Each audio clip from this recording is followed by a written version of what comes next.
नमस्कार। जरा सोचिए, आप यूपीआई से किसी को पैसे भेजें और वो तुरंत पहुंचने के बजाय 1 घंटे बाद पहुंचे। सुनने में थोड़ा अजीब लग रहा है ना? पर भारतीय रिजर्व बैंक यानी कि आरबीआई बिल्कुल इसी तरह के एक बड़े बदलाव के बारे में सोच रहा है। तो सवाल ये उठता है कि भाई यूपीआई की जो सबसे बड़ी ताकत है उसकी स्पीड उससे समझौता क्यों। जवाब सीधा सा है, बढ़ते ऑनलाइन फ्रॉड्स को रोकना। लेकिन क्या ये तरीका वाकई असरदार होगा? चलिए इसी को समझते हैं। तो आखिर रिजर्व बैंक ऑफ इंडिया का ये नया आइडिया है क्या? असल में इसे कूलिंग पीरियड का नाम दिया जा रहा है। ये एक प्रस्ताव है, एक सुझाव है जो डिजिटल पेमेंट्स को और भी ज्यादा सेफ बनाने के लिए लाया गया है। तो ये कूलिंग पीरियड है क्या भला? देखिए, आसान भाषा में इसका मतलब है कि जब भी आप किसी नए इंसान को 10,000 रुपए से ज्यादा भेजेंगे तो वो पैसा तुरंत नहीं पहुंचेगा। उसे 1 घंटे के लिए होल्ड पर रखा जाएगा और इस 1 घंटे में आपके पास उस पेमेंट को कैंसिल करने का मौका होगा। हाँ, एक बात बिल्कुल साफ कर दूं, ये नियम अभी लागू नहीं हुआ है। ये सिर्फ एक प्रस्ताव है। अप्रैल 2026 में इसका डिस्कशन पेपर आया था और 8 मई तक आम लोगों और बैंकों से इस पर राय मांगी गई थी। अब आरबीआई इन सभी सुझावों को देखकर ही कोई आखिरी फैसला लेगा। ठीक है, तो अब ये समझते हैं कि ये 1 घंटे की देरी वाला सिस्टम आखिर काम करेगा कैसे। मतलब जब आप पेमेंट करेंगे तो असल में होगा क्या? सबसे जरूरी बात जो याद रखनी है वो है ये रकम, 10,000 रुपए। ये जो नया नियम है ये सिर्फ 10,000 रुपए से ज्यादा के डिजिटल ट्रांसफर पर ही लागू करने का प्रस्ताव है। उससे कम के पेमेंट्स वो पहले की तरह ही फौरन हो जाएंगे। तो देखिए, पेमेंट का पूरा तरीका कैसे बदल जाएगा। जैसे ही आप 10,000 से ज्यादा का पेमेंट करेंगे, पैसे तो आपके अकाउंट से तुरंत कट जाएंगे, लेकिन वो सामने वाले के अकाउंट में तुरंत जमा नहीं होंगे। पैसा 1 घंटे के लिए आप कह सकते हैं कि एक तरह से हवा में होल्ड पर रहेगा और 1 घंटा पूरा होने के बाद ही रिसीवर को मिलेगा। चलिए इसे एक उदाहरण से समझते हैं।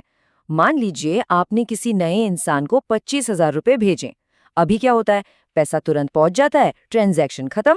लेकिन इस नए सिस्टम में आपके ऐप पर 1 घंटे तक प्रोसेसिंग या पेंडिंग जैसा कुछ लिखा हुआ दिखेगा।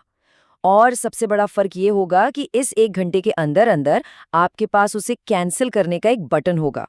तो अब आते हैं सबसे बड़े सवाल पर। इस बदलाव का हम सब की रोज की पेमेंट लाइफ पर क्या और कितना असर पड़ेगा? तो क्या अब हर पेमेंट में देरी होगी? नहीं, बिल्कुल नहीं। जो चीजें नहीं बदलेंगी वो हैं 10,000 से कम के पेमेंट, दुकानों पर क्यूआर कोड से होने वाली पेमेंट, आपके बिल पेमेंट्स और रिचार्ज, और उन लोगों को पेमेंट जिन्हें आपने पहले से अपनी कॉन्टैक्ट लिस्ट में सेव किया हुआ है। देरी सिर्फ तब हो सकती है जब आप किसी नए इंसान को 10,000 से ज्यादा भेज रहे हों या फिर बैंक को लगे कि ये ट्रांजैक्शन थोड़ा रिस्की है। इस प्रस्ताव के साथ कुछ और नए सेफ्टी फीचर्स भी आ सकते हैं, जैसे 1 घंटे के अंदर पेमेंट कैंसिल करने का बटन, रिस्की पेमेंट करने पर आर यू श्योर जैसा एक अलर्ट। आप एक ट्रस्टेड लिस्ट भी बना पाएंगे जिन्हें पेमेंट हमेशा तुरंत पहुंचेगा, और एक किल स्विच का भी ऑप्शन हो सकता है जिससे सिर्फ एक क्लिक में आप अपनी सारी यूपीआई एक्टिविटी बंद कर सकेंगे। अब देखिए, हर बड़े बदलाव की तरह इसके भी कुछ फायदे हैं और कुछ नुकसान भी। तो चलिए सिक्के के दोनों पहलुओं पर एक नजर डालते हैं। फायदों की बात करें तो ये साफ है कि इससे ऑनलाइन स्कैम्स पर तगड़ी रोक लगेगी। क्यों? क्योंकि स्कैमर्स को पैसा तुरंत निकालने का मौका ही नहीं मिलेगा।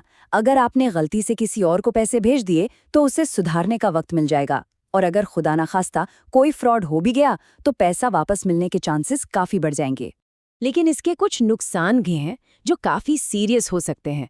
सोचकर देखिए, किसी मेडिकल इमरजेंसी में हॉस्पिटल में पेमेंट करना हो तब तो ये 1 घंटे की देरी बहुत भारी पड़ सकती है। छोटे व्यापारियों का कैश फ्लो धीमा हो सकता है, और कहीं ना कहीं यूपीआई का जो इंस्टेंट वाला चार्म है वो बड़े ट्रांसफर के लिए थोड़ा कम तो हो ही जाएगा। तो आखिर में हम इसी एक सवाल पर आकर रुक जाते हैं कि क्या चुने, स्पीड या सेफ्टी? आरबीआई का ये पूरा का पूरा प्रस्ताव इसी एक सवाल के इर्द गिर्द घूमता है। देखिए, आरबीआई का मकसद यूपीआई को धीमा करना नहीं है। इसके पीछे की सोच बड़ी सिंपल है। जो छोटे और रोजमर्रा के पेमेंट है वो तेज रहें, और जो बड़े और अनजान लोगों को किए जाने वाले पेमेंट है वो सेफ रहें।